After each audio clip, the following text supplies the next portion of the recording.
they're your evangelists. That's when they're going to start to spread the word for you. And so that's what I've always looked for is like, who are the people that are showing signs of like true evangelism, and how can we get them more involved? How can we give them some degree of responsibility? But I think as soon as you feel that members are stepping up and taking that ownership, that's when you know you've got something really special. Welcome to Content Kingdom. This is your backstage pass to the people, tools, and the trends shaping the future of content marketing. And welcome to another episode of Content Kingdom. I'm your host, David G. Ewing, and with me today is Kathleen Booth from Sequel.io. Kathleen, it is great to have you on the show. Welcome. Hey, David. Thanks for having me. All right. Now, I got to tell you, since we spoke originally, I have been really dying to kind of get into this because we're going to talk a lot about communities. And that's just something we haven't talked about before. I think that's a huge edge with content, and I'm excited to get there. But before we jump into that, let's talk about you and let's talk about where you've come from. So maybe you could just, you're obviously the VP at Sequel right now of marketing, but where did you come from? How does somebody get to attain such a lofty height? Oh, gosh. Well, I owned a marketing agency for about 11 years. We were a demand generation agency, a HubSpot partner really early in that program. So I kind of like cut my teeth in demand generation and content marketing. We sold that agency back in 2017. I went in-house and I really wanted to work in B2B tech. And so I took on a number of roles as an early stage head of marketing in a variety of different companies. I was VP of marketing or CMO at cybersecurity companies, ad tech, e-commerce, SaaS. And that in that time, I discovered Pavilion, which is the world's largest private community for go-to-market executives. And I became the Washington, D.C. chapter head and eventually wound up joining the company as head of marketing. Did a stint where I was also leading sales. And that was really an incredible experience. It helped me build my network. It gave me exposure to a lot of best practices and like innovative approaches. And during that time, I actually purchased Sequel to solve for our challenge at Pavilion. We did a ton of virtual events there. And I had my team go out and do due diligence on all the different webinar and virtual events platforms. And at the time, we had a guy working for us who really took it seriously and did a deep vetting and came up with Sequel as the preferred solution. And we bought it. We used it for 2 years while I was there. And then there came an opportunity for me to join the company. And it was really a no-brainer because I loved the product and it, it really has traction. It solves a lot of the problems. I felt like it was something I could get behind. And it's funny now the team at Sequel jokes that the Pavilion due diligence was the most difficult one they've ever been through. It worked. Right, so it got me to join the team. So you got here because you decided to commit yourself to making payroll every month for 11 years at your own agency. And that, quite frankly, is not easy to do. So you sold that agency and then began this journey. Now, one of the stops along the way that you just mentioned that I thought was interesting is you took over sales at one point. So you are a marketer who crossed the Rubicon into sales. Now, I guess since you did sales when you ran your own business, it maybe is not as foreign for you as it is for others. But what was that like? It was great. I mean, I think I've always said every marketer should at some point in their career either work in sales or manage a sales team. Like you need to understand how sales works. And I think you really benefit from having carried a number. I found out I'm really good at sales because when I sold my company, I went to work for 2 years for the company that acquired us. And in the first 6 months, I was just purely in an AE role, working the pipeline I brought over with me. and I was good at it, which was fun. It was exciting to discover that, and so the experience was great. Understanding what the challenges facing a salesperson on a daily basis and having empathy for that and how marketing can support that, I think is really important. And I would do it again for sure. I loved it. So to me, it's not so much about the empathy as it is about the understanding and also being able to talk the talk. So my favorite marketer of all time is in Glengarry Glen Ross when Baldwin shows up and the salespeople are complaining and they're like, the leads are weak. And he looks at him and goes, the leads are weak. You're weak. And he just goes from there. And I'm like, that's what a marketer needs to have the gravitas to say, right? They need to be able to say that. And you can only say that if you've carried the bag, you know? And so that's pretty awesome. All right. So you guys do this massive bake off and you find SQL. Now, one thing that confused me before I met you was when you're talking about SQL, you're not talking about technology SQL, which some people sometimes call SQL. So let's get that clarified for everybody. This isn't SQL. This is SQL.io. And tell us a little bit, just give us a thumbnail. What is SQL.io so that people aren't getting it confused with SQL? So SQL.io is, excuse me, it's a webinar and virtual events platform, which is a very crowded space. So I always like to start by saying how we're different. We were purpose-built from the very beginning as the only webinar and virtual events platform designed to host webinars on your website. We were actually founded by a woman who used to lead global marketing at HP, and she started the company to scratch her own itch because she, the webinar process is cumbersome, it's complicated, it's time-consuming. Nobody loves it. And our CTO built out streaming for Microsoft. And so we have, on the one hand, somebody very technically sophisticated in terms of how video and streaming works. And on the other hand, a marketer who felt deeply this pain that she wanted to solve. And they came together to start the company. And what's novel about, or I should say what's important about hosting webinars on your website is really four things. One, it's like this brand experience that you're able to deliver. somebody comes to your site and they are in your brand as you've designed it. Number two, it's SEO. All your webinars are on your website. The content's there, all the, that rich information. Number three, it's about orchestrating a customer or a buyer journey, because when you do bring people to your website for a webinar, they are on your site. And so you can present them with other content to interact with as they are in the webinar and have them continue that journey, pull them down funnel, if you will. And number four, and I think this is actually the most important one, is the data. So when you host your webinar off your website, your webinar platform can give you a lot of data around what that webinar attendee does with respect to webinars. But what we can do is give you all of that plus every interaction they've had with your website before, during, and after the webinar. And so all the page visits, all the CTA clicks, we marry that all together and we can surface really, really valuable first party intent at the contact and the account level that you can orchestrate off of. You can build audiences, you can run BDR, email campaigns, etc. We make the data so much more actionable and therefore your webinar program so much more revenue driven. I think that, we're going to be talking about side conversation. You and me have to talk about how to do that with Content Line, because that would be super cool. And would love that. So I'll add one more to your list if you can do what you say, which I believe you can. And that is that when you're on that webinar platform, you're renting that media, right? You're renting that space. You're renting all that stuff. And, whether they like you or not, whether you lose that contract or not, you lose everything when you walk away from there, right? Whereas since you guys are doing it through someone's actual website, it's owned media, right?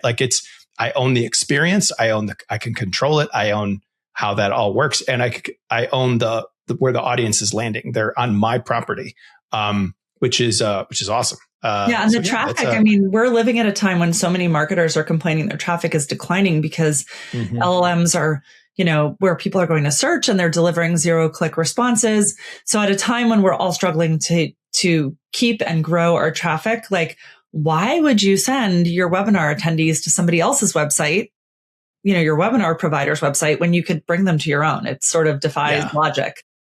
Yes. Love that. All right.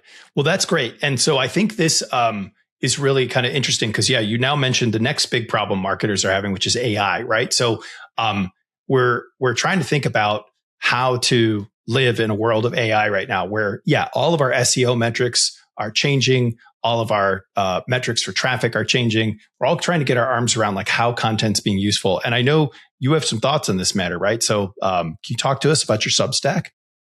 Yeah. So I came to SQL 5 months ago, and the alignment I had with our CEO was that I was going to build marketing in a very AI first way. We're living in this moment in time where, the possibilities of what you can do with AI are so amazing.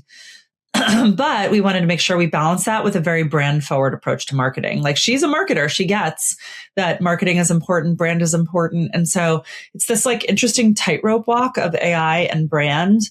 And so I'm publishing the Substack every week. Really think of it almost like a diary of what I'm thinking about each week when it comes to AI and marketing. Yeah.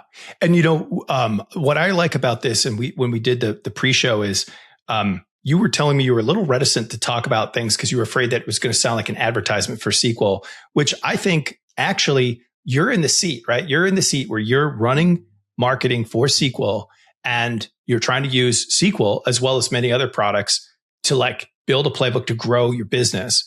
And I would think of this not as an advertisement for SQL, but as more like an experience share, because here you are using content, using things as a VP, and I want to learn from you. And so what I was hoping we could do is really kind of understand your experience of what you're doing. Because I think from your work at Pavilion, it starts with communities, right? So maybe you could talk to us a little bit about what's going on with communities. Why do you approach things from a community perspective?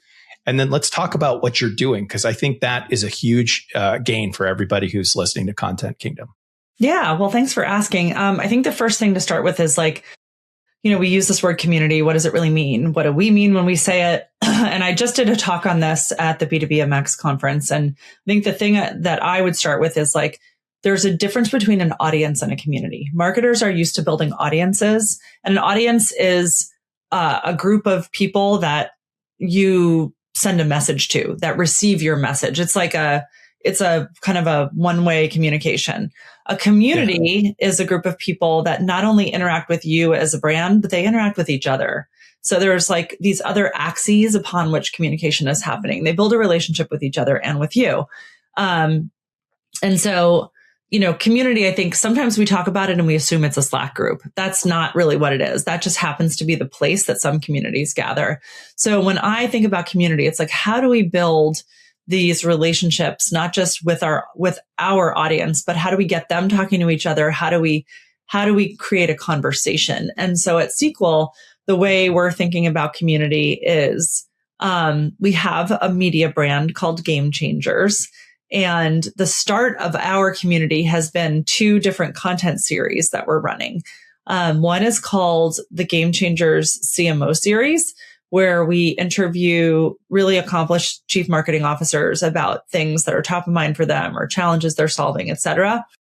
And then we have Game Changers Masterclass, which is like the director level person who leads demand gen. And that's more tactical and about like, how are you running your webinar program? It's not like how you're using SQL. It's how are you running your webinar program? SQL might be a supporting character in some of those stories, but it's not the main character. And so it's two different series meant to solve 2 different problems for 2 different audiences. So that's the start of it. And everybody who is a guest on one of those or who attends becomes part of this Game Changers community. And that's one path in, is participating in these live virtual events where you can comment, ask questions, interact, right?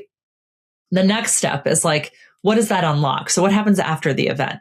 And for us this year, that's where we're branching out into real world experiences. So we have a roadshow that we're doing this year where we're going to be stopping in 5 different cities and holding Game Changers Masterclass in real life. So that like more tactical workshop style format, we're going to run in real life, in a WeWork type environment, in a sort of classroom-ish setting where we're going to bring in director level marketers to really break down their processes and share what they're learning and what's working, and get them talking to each other. And then that night we're having these CMO dinners with our Game Changer CMOs, and similarly getting them talking to each other, because that's the difference. It's from audience to community. Instead of like broadcasting a message, we're really trying to like help them build relationships with each other and have SQL be a part of that journey.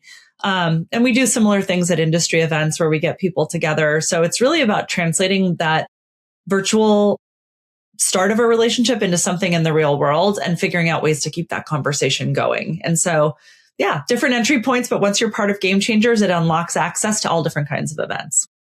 Is Austin one of your cities? Not yet, but hopefully in the second half of the year, we have New York this week. We'll have Phoenix during the Forrester B2B Summit, Denver during the Gartner CMO Summit, San Francisco. And now we're looking at like the second half of the year to see where we might go next. Texas. Got to come to Texas, Kathleen. Austin's great. Yeah. All right. Sounds good. Well, great. Well, this is really cool. We're trying to do the same thing actually with Content Kingdom. So all of the people who came on for episode 1, we had about 24 episodes. We just had South by Southwest here in Austin.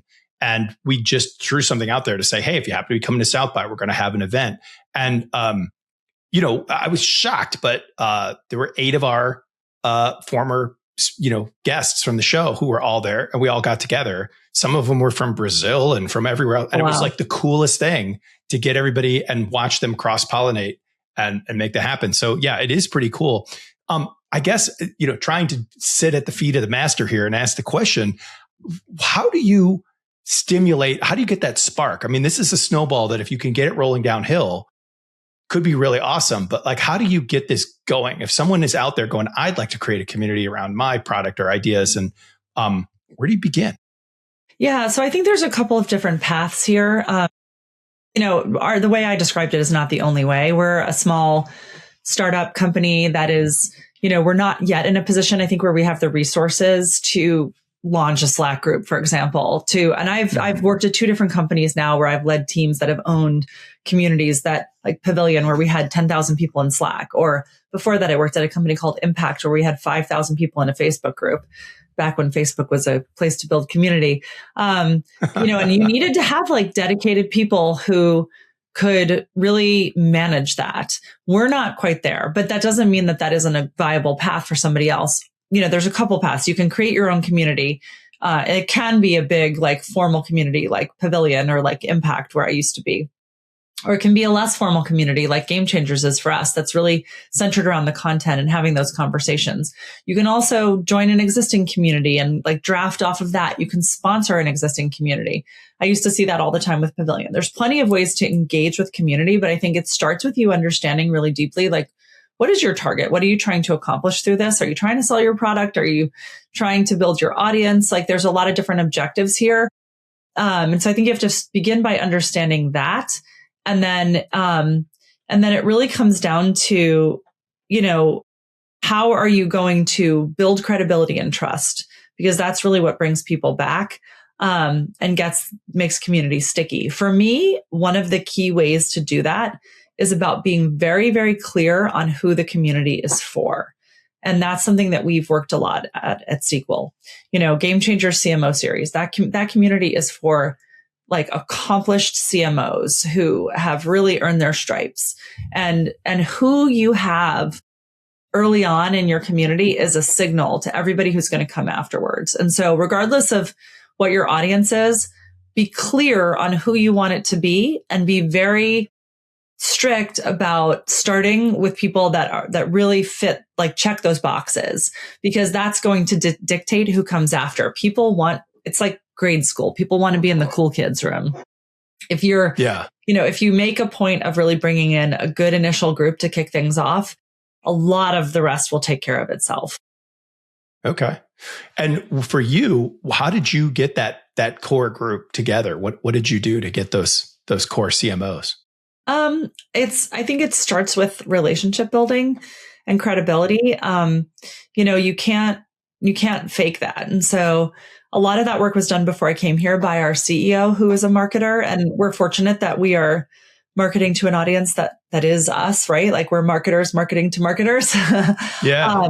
So she had some street credibility there, but it's working your network. And this is also how we started it back at Impact, and how Pavilion got started. It was all of these communities that I've seen become successful. They kind of start with friends and family. It's like, who's already in your network that or who is somebody that someone you're close to can make a warm introduction to. That's the way to start, because you need that trust for them to say yes and to give you their time and their brand, candidly. Like, they're lending you their brand when they engage in your community. Yeah. I can resonate with that. I mean, I have all these dreams and ideas that Content Kingdom could be this podcast that goes to tens of thousands. And one day I'll be like Joe Rogan, right?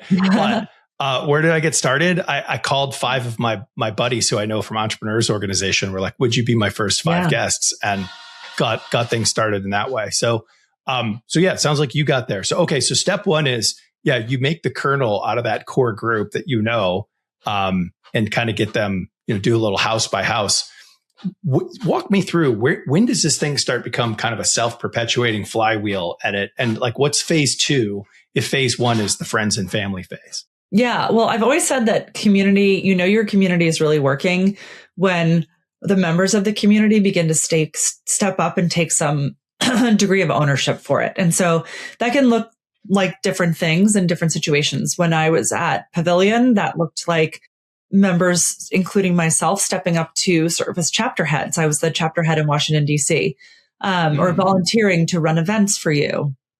Or it can look like a member coming into your Slack channel and policing what other members are posting. A lot of communities have guidelines, for example, that you can't come in and pitch yourself.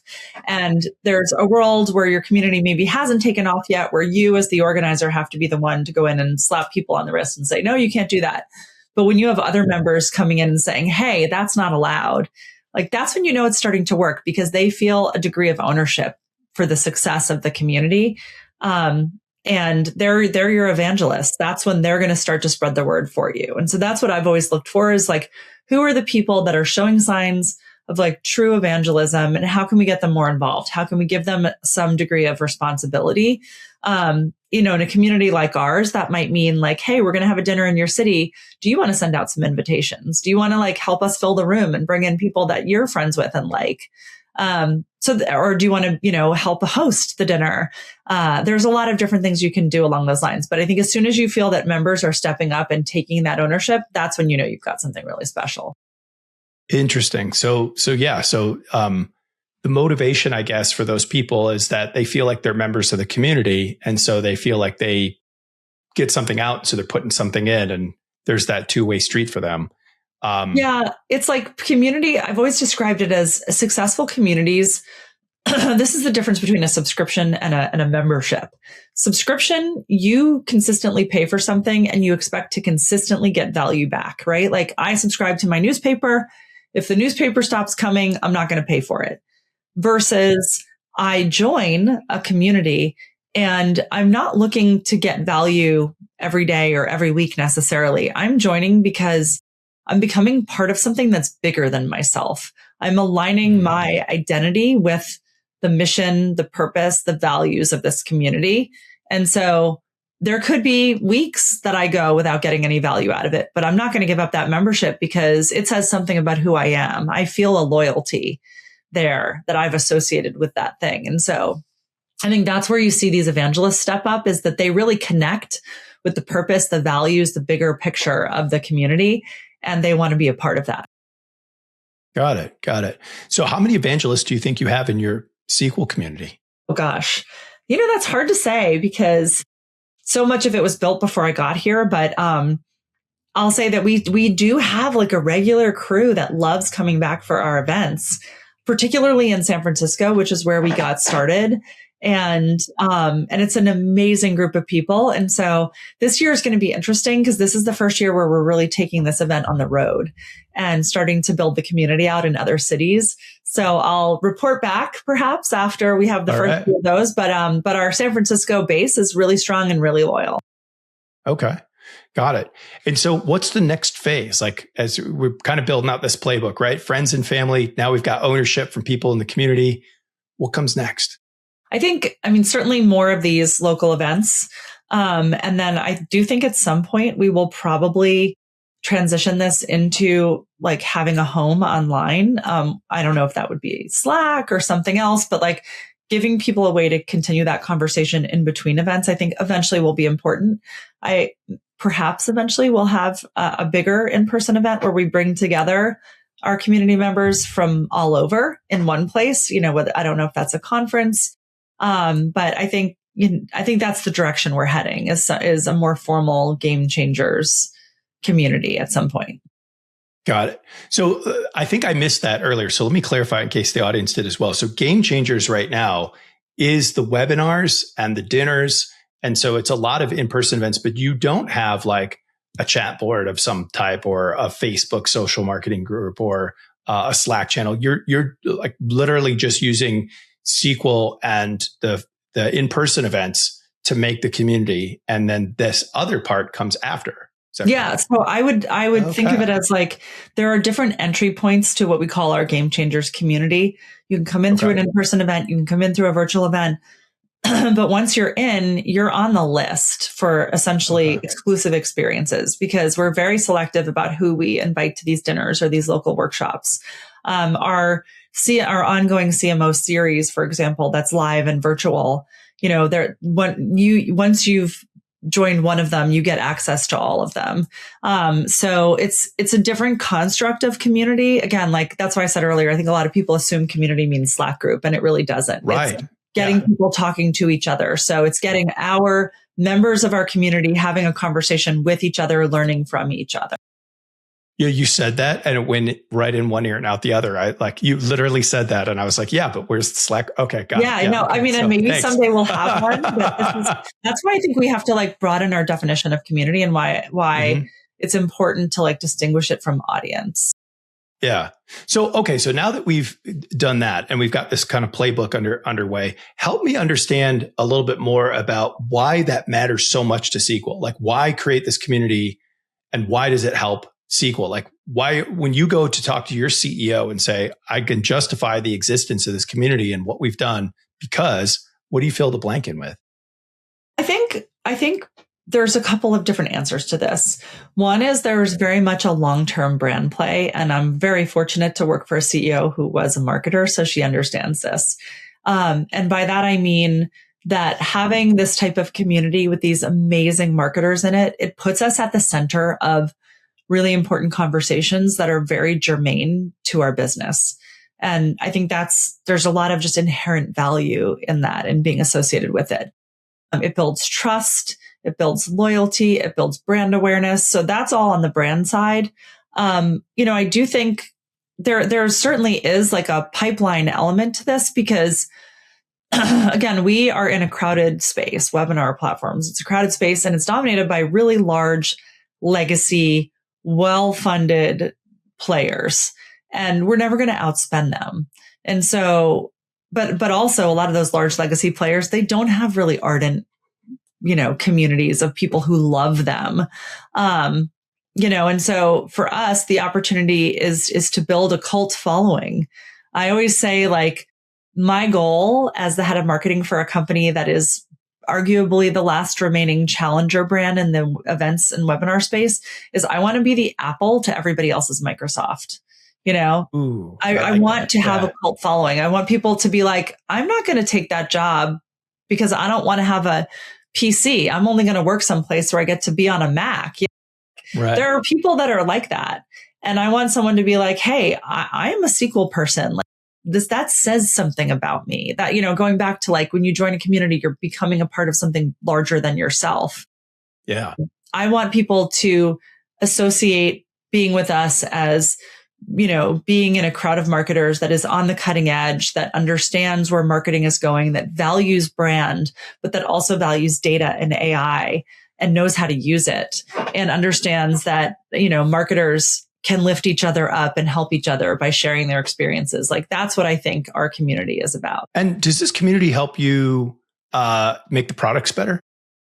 Absolutely.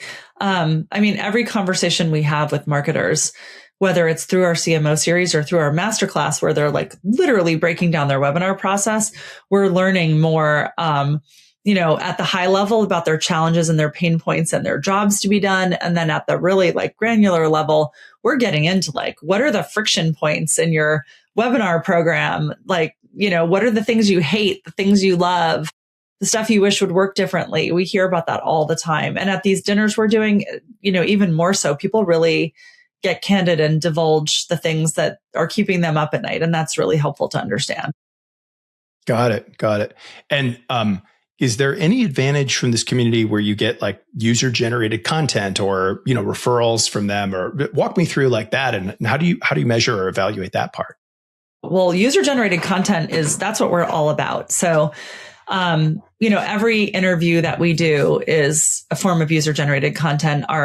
Because our webinars are on your website, the second the webinar is over, it's available on demand. So we are drinking our own champagne. So all of these conversations we're having, the second they're over, you can watch them on demand on our site. You can go there now and see our Game Changers series.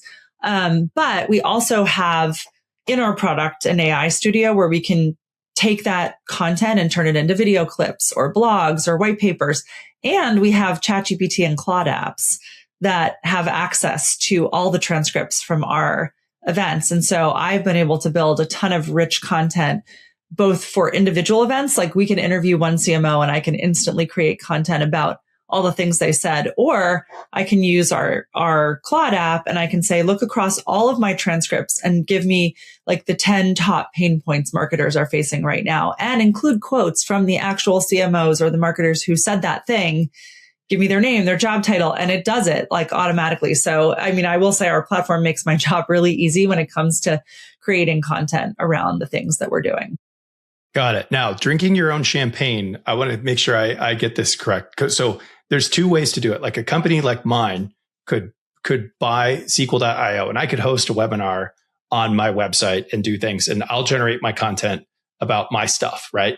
That's not what you're talking about. That doesn't go into your content area. But what does is if I engage in the Game Changers webinars that are being hosted on your site with your own technology, then that's the information that you're gathering and using and putting in so that you can then do the UGC and the mining and insight that you just described, right? Correct. But if you were using SQL, you could do that with Content Kingdom. Like if Content Kingdom was on SQL, you would just go into Claude or into SQL itself where we have our AI studio and you'd say, hey, I've interviewed 20 marketers for Content Kingdom.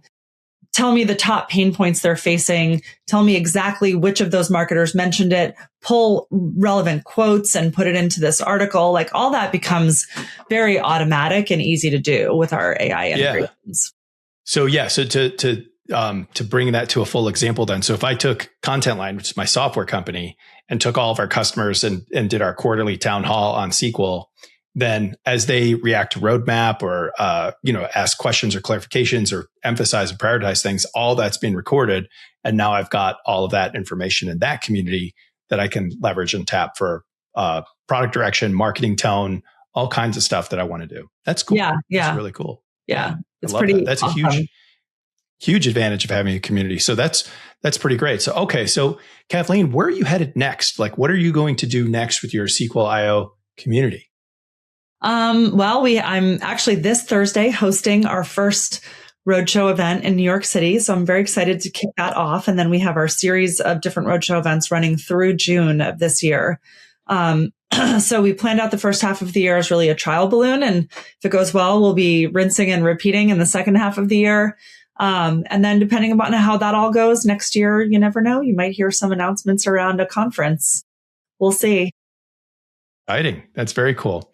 Well, great. Well, if somebody wants to learn more about you and your Substack, as well as your playbooks for how to do this and SQL, where are all the places they can go to start learning about all these things? Yeah, the easiest thing is probably to just go to my LinkedIn profile because I share my Substack there and it's really easy, to connect to me and see my content. But if you are curious about the Substack, it's called Code Meets Creed and you can find it at codemeetscreed.substack.com.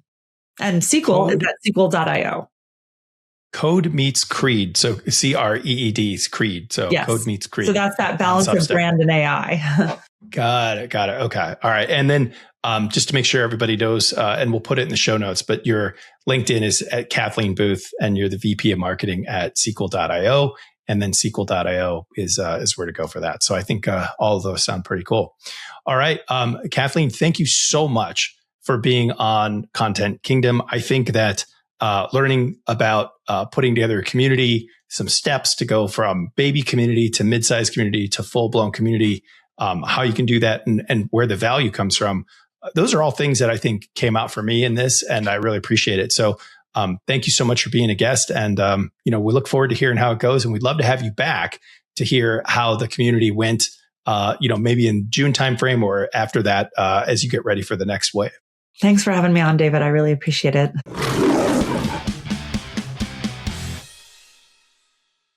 drones. Love them or hate them? I love them. My stepson is a commercial drone pilot. So we have drones in the family. I gotta love them. Favorite book of all time, children's books count? 100 Years of Solitude by Gabriel Garcia Marquez. You learn something new every time you read it.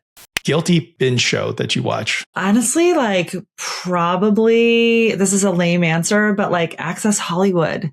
I like love reading People magazine and knowing what's happening in pop culture. And so I just like those celebrity gossip shows.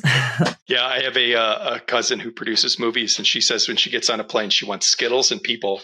That's what. That's her People like, magazine go-to. is my brain break. Yes.